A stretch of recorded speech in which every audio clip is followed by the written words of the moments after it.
ক্ষমতায় এসেই সামরিক বাহিনীকে পঙ্গু করার জন্য ভারতীয় নীল নকশায় পিলখানায় সেনা হত্যাকাণ্ড 2014 সালের 5ই মে শাপলা চত্বরে আলেম ওলামাদেরকে হত্যা এবং 2024 সালে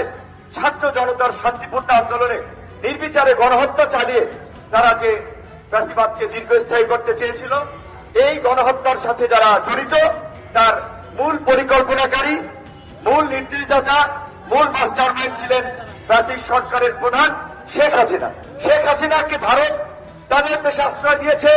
আমরা প্রতিনিয়ত আমাদের কাছ থেকে আমরা আহ্বান জানিয়ে যাচ্ছি, ভারতের প্রতি দাবি জানিয়ে আসছি, অনতিবিলম্বে শেখ হাসিনাকে দেশে ফিরিয়ে দিতে হবে বন্দি বিনিময় চুক্তির মাধ্যমে এবং বাংলাদেশ তথা আন্তর্জাতিক আইন অনুযায়ী মানবতা বিরোধী অপরাধের কারণে গণহত্যায় জড়িত থাকার কারণে শেখ হাসিনা ও তার দোষরদের বিচার হবে। সেই বিচারের দাবি এবং এই যে ফ্যাসিস্ট আওয়ামী লীগ, এই যে গণহত্যাকারী দল, এই যে হিটলার মুসলিনের মতো দল, এই ফ্যাসিস্ট দল যেন বাংলাদেশে আর যেন রাজনীতি করতে না পারে,